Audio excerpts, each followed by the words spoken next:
Let's just say it's after dinner, you've got a fork in your hand. Where? La la la la.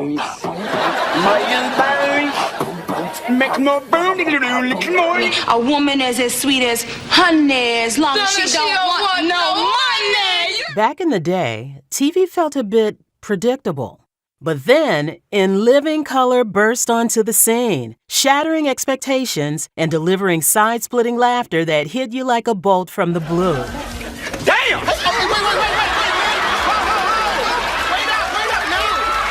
This show was bold, brash, and brilliantly raw. Oh, no, wait a minute. I know you ain't accusing me of stealing nobody's wallet because Wanda has money. No, I got money. Wait, hold on, baby. Dreamed up by the iconic Keenan Ivory Wayans and featuring his uproarious siblings Damon and Marlon, alongside with a stellar cast including Jim Carrey, Kim Coles, and David Alan Grier. In Living Color wasn't just entertainment, it was a cultural revolution. To do all the cooking and the cleaning and the washing around here, not to mention the welding. But as with all revolutions, there was an end.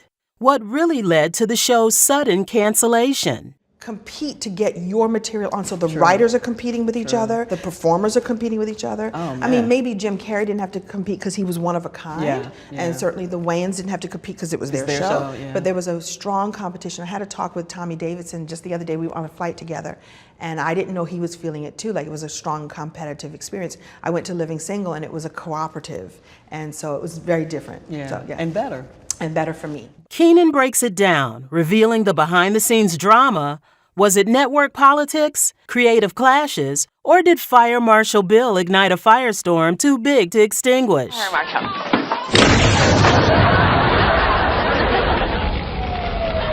Get ready for a wild ride through the high-stakes world of television. Hires, fires, rumored secret romances, and all the gritty details. Buckle up, y'all. This tea is scalding. But prior to that, we used to make his life miserable. Brainchild of comedy OG, prankster legend, the mastermind behind some of the funniest movies of all time, Keenan Ivory Wayans. I drop my uniform wherever I want.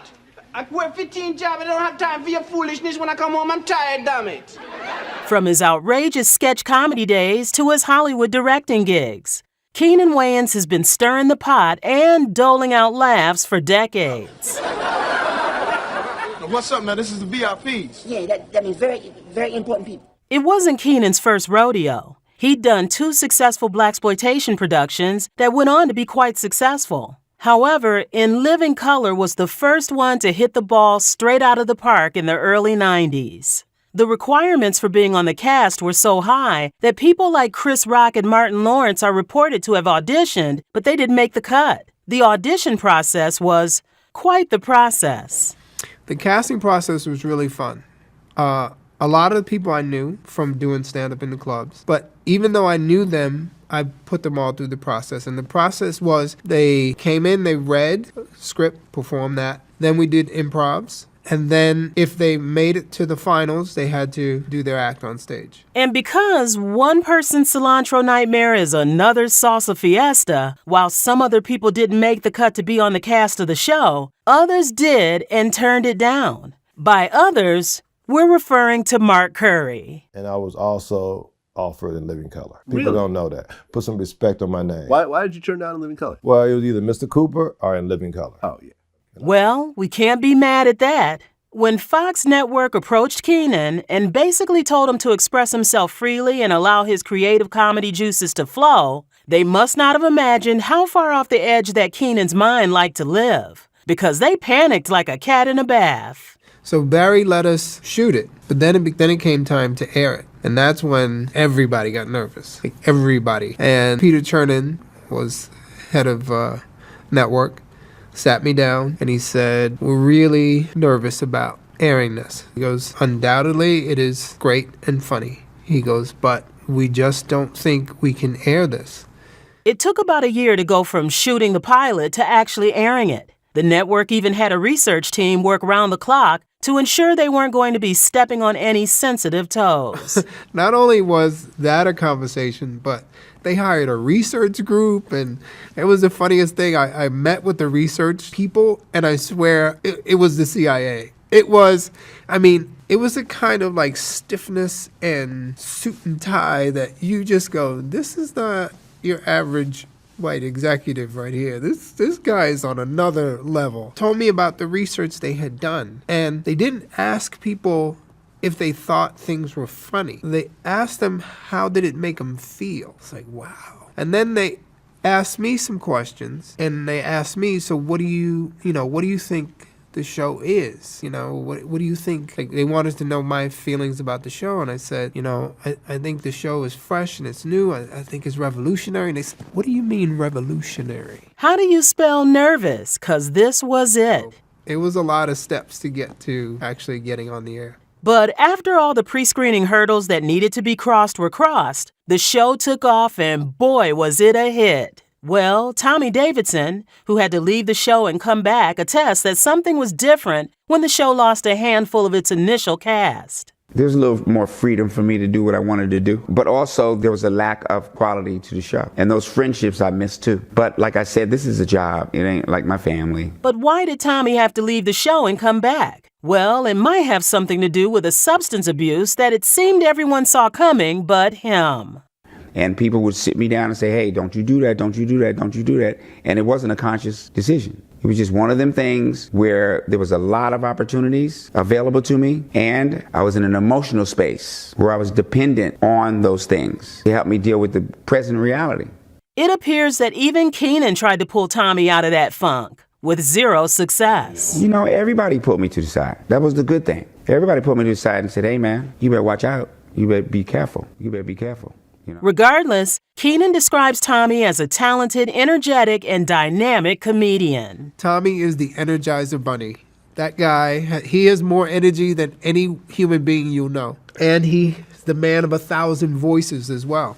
Tommy's stand-up is so amazing because he can do these musical things, he can sing. He's like an old-school entertainer in a very modern incarnation, and that's what it was about him. It's like that skill set I had to have. Behind the camera, there were rumors of sparks flying like the 4th of July between several cast members. You would think these rumors would manage to exclude the show's creator, Keenan. Oh, how wrong would you be? Keenan was tied to alleged love affairs with Kim Coles, whom he had to fire, and not in the formal way, and fly girl J-Lo. I know, it's a lot. Let's take a moment to unpack that baggage. Now, Kim Coles was on the show, but for just one short season. Audiences were left wondering what happened to the actress on the show. It was like Kim did a Houdini and disappeared into thin air. The rumor mill caught fire and claimed that Kim was let go as a result of a love affair with Keenan that went sour. What seemed rather shady was the way Keenan fired Coles. I got a call from my agent saying, don't go to work Monday morning. Don't go to work Monday. I'm like, humana.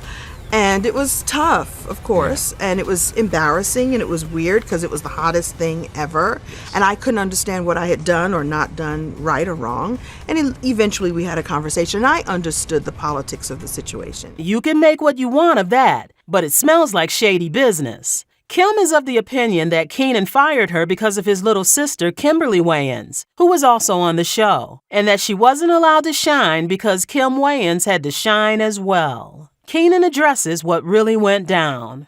Very funny, but didn't follow that rule of letting go the vanity, an awareness from her. And that's why I think it didn't work. In Living Color was a springboard for a lot of the Hollywood careers we now know. And Jennifer Lopez was on the show as a member of the show's very own dance entourage called the Fly Girls. But there must be something in the showbiz water because the rumor mill stayed spinning. And tales of a love affair between Keenan and one of the Fly Girls, Jennifer Lopez, also began to make the rounds. Specifically, the love affair was how homegirl J-Lo made it on the show and stayed on it as a Fly Girl. Here's the thing. There's no concrete evidence to confirm a real-life romance between J-Lo and Keenan. Both of them have remained tight-lipped about the rumors over the years. It really did not help that fellow cast member Jamie Foxx allegedly fueled this rumor that has our ears tingling. Okay, maybe not fueled, maybe just fanned it a tiny bit. Speaking of Jamie Foxx, there were reports that he was mean to other cast members on the set of the show. We're especially eyeballing the words used by Tommy Davidson in his 2020 memoir, interestingly titled Living in Color. Me and Jamie, no matter what happens between the two of us, or he end up not liking me for what I said, or I end up not liking him for something he did that far back, I ain't holding on to that. I'm just making an account of it. Davidson wrote in the memoir that although he considered Fox talented, he was competitive, and his sense of humor was mercilessly mean. Allegedly, when Fox realized he could score points with Keenan Wayans by making fun of Davidson, it became even more severe. I never heard from Jamie Foxx anyway. I wouldn't call it shade. I threw some light on the situation. But maybe there was a method to that madness, as Keenan hints us. It'll be 10 times funnier because Tommy is just the perfect victim for Wanda. And we used to have so much fun because Jamie is like an imp. Jamie's a guy who loves to tease. He loves to push. And he would do things to Tommy to make Tommy crazy. And Tommy would always be looking to me to cut, and I would never cut. I would force him to stay in the scene, and it would be so much fun. The Wayans brothers were on fire, the sketches were outrageous, and the ratings were sky high. So what went wrong? 2 words: censorship and reruns. Okay, that was 3 words. The censor made us cut out at a certain point, right? Which, we fought, but I was fine with it at the end of the day. The network wasn't always feeling the show's edgy humor. Keenan tells The Hollywood Reporter, "I didn't have antagonistic relationships with the censors. I wasn't irrational. I knew there were restrictions. It was more about how far can I go? Like, just tell me where the line is." The frustration was that the line was moved week to week. So you could do something one week, but if they got mail, you couldn't do it the next. We were constantly in that dance. Plus, the network started rerunning old episodes without consulting Keenan, and while new episodes were running, which devalued the show's freshness. Fox executives told Keenan on a Friday night that they were going to announce the reruns the next Monday morning, leaving him 0 time to work in a protest. Keenan says they were so sneaky about it. To tell you the truth, I was so stunned. I kept saying, "You're joking, you're joking." I was supposed to have that control, and even that was usurped. The years I put into the show were being robbed from me. That singular move by the network made the value of the old shows take an immediate nosedive. Those older seasons were to revert to Wayans ownership the next year for sale and syndication. Keenan says to The Hollywood Reporter, Fox started to rerun the show before it got into syndication. They were using the show to launch other shows, and they were devaluing it. I felt like they were exploiting me, so I left in the middle of season 4. And when the creator of the show leaves, haven't you kind of lost the essence of it? Seeing as the visionary creator of the show had exited stage left, audiences agree that the show was simply not the same in its final season before it got canceled, which would make sense for the most obvious reasons. In Living Color remains a comedy gem, a legacy. Even though it ended too soon, it gave us iconic characters, unforgettable sketches, and a platform for a generation of